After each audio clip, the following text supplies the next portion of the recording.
আসসালামু আলাইকুম ওয়া রাহমাতুল্লাহি ওয়া তাআলা ওয়া বারাকাতুহু। প্রিয় ভিউয়ার্স, আশা করি আপনারা সকলেই ভালো আছেন। আজকে আমি আপনাদের সামনে এমন একটি বিষয়ের উপরে আলোচনা করব, এই বিষয়বস্তু দিয়ে আপনাদের যদি জানা না থাকে তো আপনাদের নামাজ সঠিকভাবে হবে না। তাই আপনারা এই ভিডিওটি অবশ্যই শেষ পর্যন্ত দেখেন। আজকের মূল বিষয় হলো নামাজের মধ্যে কি কি শর্ত আছে, সেই শর্ত সম্বন্ধে আপনাদের সামনে আজকে আমি আলোচনা করব। সেই শর্তগুলি কি কি? নামাজের মধ্যে মোট শর্ত হচ্ছে 6টি। এই 6টি শর্ত যদি আপনার জানা না থাকে তো আপনার নামাজ সঠিক হবে না। তাই আপনারা এই 6টি শর্ত সুন্দরভাবে মনোযোগ দিয়ে শুনেন, ইনশাআল্লাহ তাআলা আপনাদের নামাজ সঠিক হয়ে যাবে।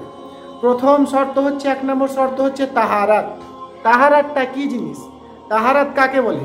তাহারাত বলতে বোঝায় আপনি যেই জায়গায় নামাজ পড়বেন সেই জায়গাটা পাক এবং সাফ রাখতে হবে এবং আপনার শরীর এবং জামা কাপড়কে পাক এবং সাফ রাখতে হবে।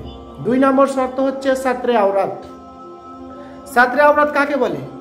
সাতরে আওরাত বলতে বোঝায় ছেলেদের নাভ থেকে নিয়ে ঠেওনা পর্যন্ত ঢেকে রাখা, এটা হচ্ছে ছেলেদের ফরজ, এবং মেয়েদের শুধু মুখমণ্ডল এবং পায়ের পাতা বাদ দিয়ে বাকি সম্পূর্ণ শরীরটা ঢেকে রাখা, এটা হচ্ছে মেয়েদের সাতরে আওরাত। সাতরে আওরাত বলতে ছেলেদের ঠেওনা থেকে নাভ পর্যন্ত ঢেকে রাখা এবং মেয়েদের পুরোটাই শরীর শুধু মুখমণ্ডল এবং পায়ের পাতা বাদ দিয়ে। 3 নম্বর শর্ত হচ্ছে ওয়াক্ত। ওয়াক্ত কাকে বলে?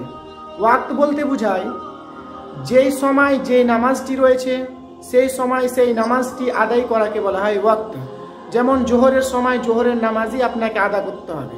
আপনি যদি জোহরের সময় আসরের নামাজ আদা করেন কিন্তু আপনার নামাজ হবে না। তাই ওয়াক্ত মানে টাইমটাকে আমাদের সঠিকভাবে মেনে চলতে হবে। তারপরে হচ্ছে নিয়াত। নিয়াত বলতে কি বোঝায়? নিয়াত বলতে বোঝায় আপনার মনের মধ্যে, দিলের মধ্যে পাক্কা ইরাদা করতে হবে, ওটাই হচ্ছে নিয়াত। মনের মধ্যে একদম পাক্কা ইরাদা করে নেওয়াকে বলা হয় নিয়াত।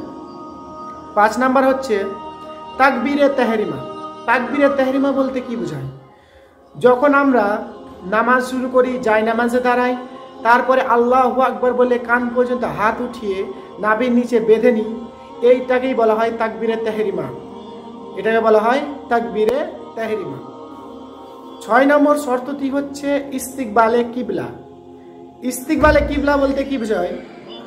আমরা কাবা শরীফের দিকে মুখমণ্ডল করে নামাজ আদা করব, এটাকে বলা হয় ইস্তিকবালে কিবলা। আপনি যদি কাবা শরীফের দিকে মুখমণ্ডল করে নামাজ আদা না করেন তো আপনার নামাজ কিন্তু হবে না। তাই এই 6 নম্বর শর্তটি হচ্ছে ইস্তিকবালে কিবলা, কারণ আমাদেরকে কাবা শরীফের দিকে মুখমণ্ডল করে নামাজ আদা করতে হবে। যদি আপনাদের ভিডিওটা ভালো লেগে থাকে তো লাইক করবেন, শেয়ার করবেন, কমেন্ট করবেন।